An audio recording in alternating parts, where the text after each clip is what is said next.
Você já parou para pensar por que algumas empresas duram centenas de anos, enquanto outras não conseguem passar de uma década? Hoje a gente vai explicar os motivos das empresas conseguirem se manter no mercado para o longuíssimo prazo, beleza? Então vamos lá.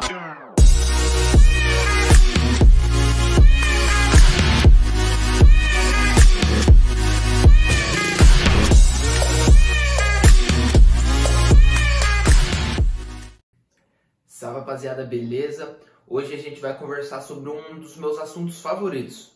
São os principais motivos de empresas como Coca-Cola, Apple, Microsoft, a Berkshire Hathaway, empresas centenárias conseguem perdurar por dezenas de anos, às vezes até centenas de anos, como é o caso de Coca-Cola, se eu não me engano, JP Morgan, o Bank of America. São empresas que conseguem se manter no mercado por prazos estendidos.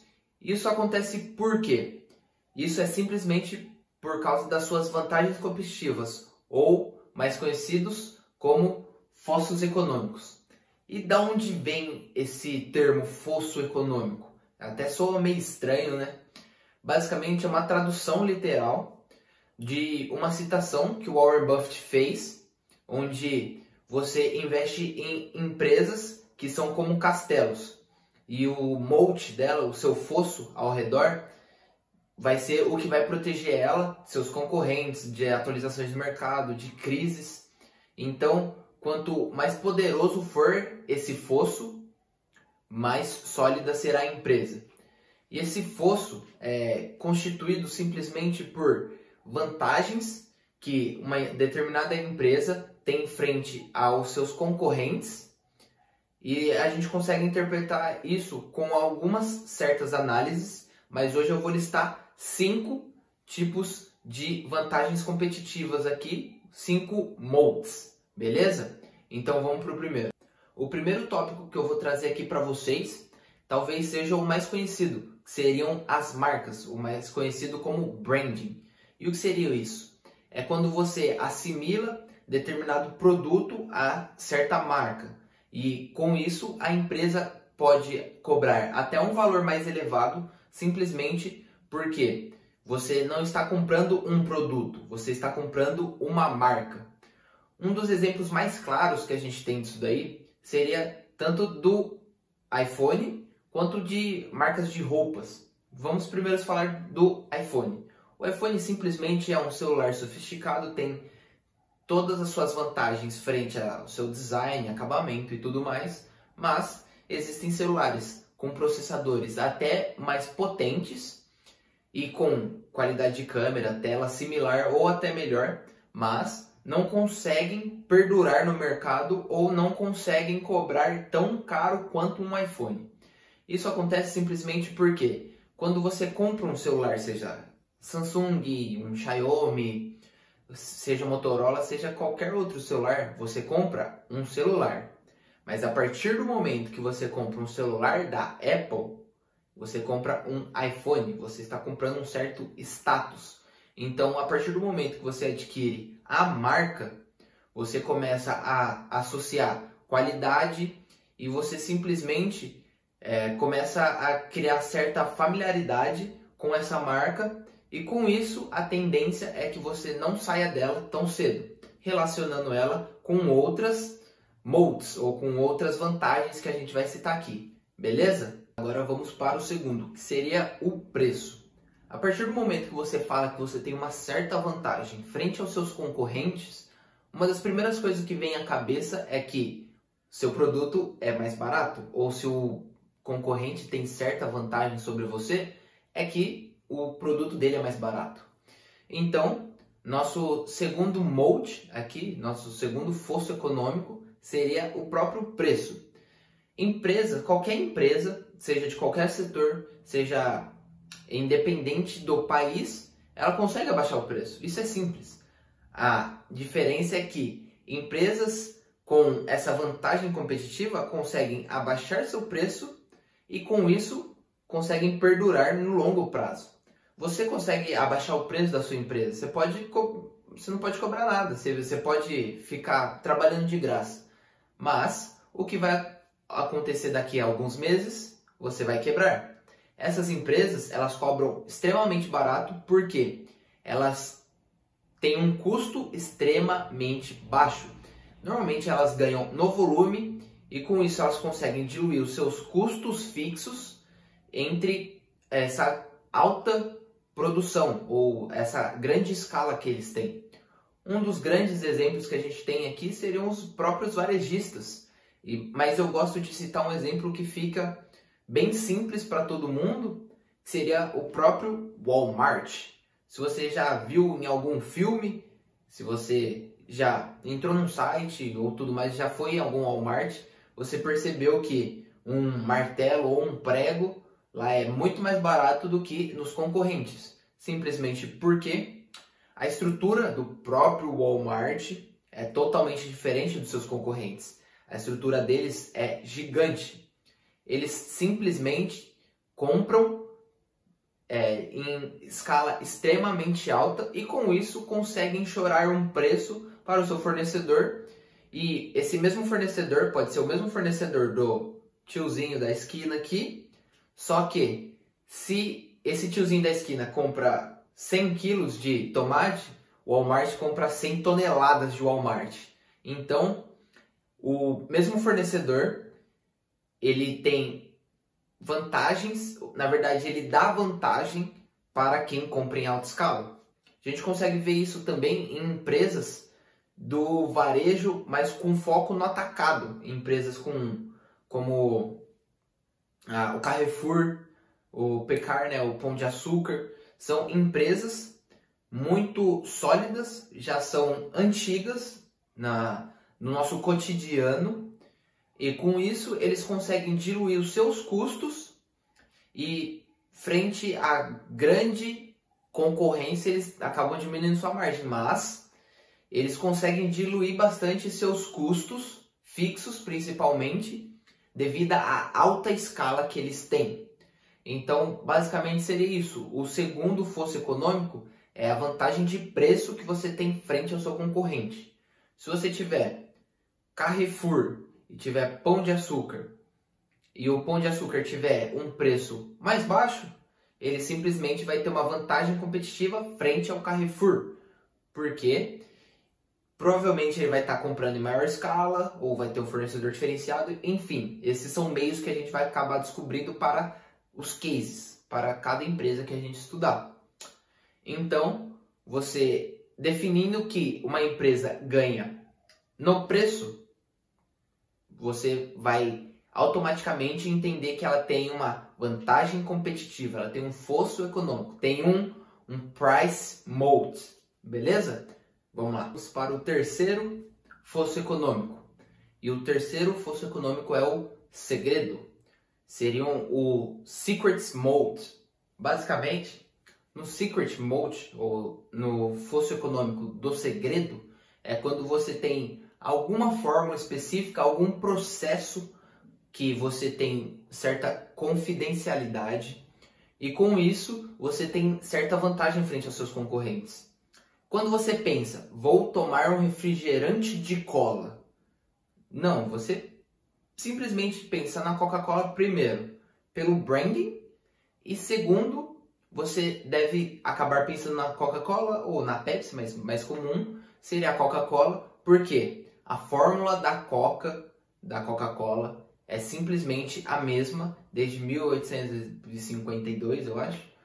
E com isso, eles têm um segredo, que seria essa fórmula. Se tá na internet, é verdade. Então, vou contar o que eu acabei lendo esses dias, na verdade, um tempo atrás, nos seus fatos desconhecidos lá. Simplesmente, a Coca-Cola possui apenas 2 pessoas no mundo inteiro que sabem a sua fórmula. E elas simplesmente não permitem essas pessoas viajar simultaneamente, ou seja, no mesmo avião, seja no mesmo trem, no mesmo carro, enfim, não permite essas pessoas viajarem junto, simplesmente porque se acontecer alguma coisa, um acidente com esse avião, você vai ter a outra pessoa que sabe a fórmula. Então, eles acabam preservando muito essa vantagem competitiva que eles têm frente aos seus concorrentes, porque se você pegar um copo de Coca e um copo de Pepsi, você vai acabar identificando essa discrepância. É muito difícil uma pessoa que não sabe identificar essa grande diferença que tem entre a Pepsi e a Coca-Cola. Porque são segredos que eles têm, são fórmulas secretas que, por dados da internet, apenas 2 pessoas no mundo conhecem e com certeza não vão divulgar. E além disso, a gente consegue enxergar isso daí também na indústria farmacêutica. A partir do momento que a empresa, vamos dizer, a Sanofi, acaba desenvolvendo um certo medicamento, ela não divulga isso, ela não vai colocar na internet para facilitar as pessoas a fazerem o genérico ou simplesmente a copiar e tentar ganhar na escala, ganhar uma vantagem competitiva frente ao preço. Então eles simplesmente criam uma patente, eles protegem o seu próprio segredo para que dominem o mercado. Eles não vão divulgar isso e provavelmente, se você sabe como é feito isso, você trabalha na própria produção, você provavelmente vai ter assinado um contrato de confidencialidade e caso você abra a boca, coisas ruins vão acontecer com você. Então, as empresas preservam muito essa vantagem frente ao segredo. A gente consegue enxergar isso daí em bens de consumo, alimentos, sejam refrigerantes, bebidas alcoólicas, enfim, e também na parte fármaco, ou seja, nas indústrias farmacêuticas e relacionadas à saúde. Beleza? Então vamos para o quarto. Vamos para a quarta vantagem competitiva, ou quarto fosso econômico, que seria o pedágio. Mas que diabos é esse tal pedágio? A gente vai simplesmente associar essa vantagem competitiva com a parte bruta. O que seria um pedágio? É simplesmente quando o governo ou, sei lá, alguém impede você de chegar a um ponto X e para você chegar nesse ponto X você deve pagar uma certa quantia. Ok, isso é claro, todo mundo sabe como um pedágio funciona. Mas o que seria uma vantagem competitiva de um pedágio? Isso simplesmente a gente consegue entender, para ficar bem um resumo simples, é como se você fosse investir no Google. O Google tem a vantagem competitiva do pedágio. Por quê? Você quer chegar numa certa informação, ou melhor, você quer ser associado a certa informação. Ou seja, você quer pagar uma grana ou simplesmente você quer aparecer na primeira página do Google, você quer ser o primeiro anúncio, mas o Google não trabalha de graça. E da onde vem a parte do pedágio? Você tem possíveis clientes que querem chegar no seu resultado, na sua pesquisa, e você simplesmente paga um pedágio para o Google para que você consiga aparecer para esse cliente primeiro do que seus concorrentes. Então essa parte do pedágio seria a própria empresa que vai estar cobrando o pedágio. A gente consegue ver isso com a parte de tecnologia e informações, né? Principalmente Google, Facebook, mídias sociais, né? Basicamente, se você quer aparecer aqui no YouTube, para aparecer os 5 segundinhos, ela fala, pera, assiste meu vídeo aqui, blá, blá, blá. Então, você vai ter que pagar o pedágio que o YouTube, que é do Google, cobra, para você conseguir aparecer para essas pessoas e possivelmente divulgar o seu trabalho, divulgar o seu produto e aumentar suas vendas. Então, em resumo, essa parte do pedágio seria essa cobrança por um serviço melhor, vamos dizer assim, ou simplesmente por um catalisador. O Google age como um catalisador e ele simplesmente filtra, coloca em primeiro as pessoas que pagam ele, porque ele não é besta, E com isso, as pessoas que pagam aparecem primeiro, e com isso normalmente tendem a ter mais conversão, mais venda, enfim, eles tendem a atingir seu objetivo mais do que pessoas que vão apenas no orgânico, beleza? Agora é o quinto e último fosso econômico. Agora o nosso quinto e último mode, que eu vou acabar comentando aqui com vocês, seria a parte do switch, ou seja, a troca. E o que raios é esse tal de fosso econômico chamado de troca? Simplesmente, você está acostumado, você aprendeu a mexer em planilhas aonde? 99% das pessoas vão responder no Excel. Você utiliza algum software para fazer apresentações, seja de faculdade e tudo mais, com slides, provavelmente você vai responder o PowerPoint. E todos esses serviços são da onde? Da Microsoft, o pacote Office, que muitas pessoas colocam no currículo. Então, aonde eu estou querendo chegar? Se você aprendeu a mexer em uma ferramenta a sua vida inteira, ou simplesmente na faculdade, ou no seu serviço, é muito ruim, é muito difícil você trocar de ferramenta. E essa troca de ferramenta seria essa vantagem competitiva chamada de moat. O Steve Jobs, por diversos anos, tentou fazer com que as pessoas fossem mais para a Apple, simplesmente para consumir seus produtos de personal computers, os mais famosos PCs. Mas ele simplesmente não conseguiu quebrar essa barreira, essa vantagem competitiva que a Microsoft sempre teve frente à Apple quando o assunto era computador. Simplesmente o pacote Office, pelo menos aqui no Brasil, é algo que está enraizado. A primeira vez que eu digitei alguma coisa no computador foi no Word. Provavelmente você também. Você não vai ter simplesmente aberto, sei lá, nem sei qual software que é utilizado pela Apple, não sei nem se a Apple tem algum software. Além disso, a gente consegue ver também o uso para celulares. Se você pegar uma pessoa que é adepta do iPhone, já é segundo ou terceiro iPhone que ela tem, você oferece um Android para utilizar, ela simplesmente vai falar que não sabe mais mexer no celular Android. Ela não quer trocar, ela prefere pagar mais caro, simplesmente por não ter que fazer essa troca. É um terceiro exemplo que a gente pode dar aqui para ficar simples. Vamos imaginar que você trabalha num banco. Você já trabalha lá há uns 5 anos, você foi treinado no software que eles utilizam no TOTUS, lá, sei lá, na SAP. E com isso, a partir de janeiro, a empresa vai estar trocando, vai estar reestruturando toda essa parte de softwares.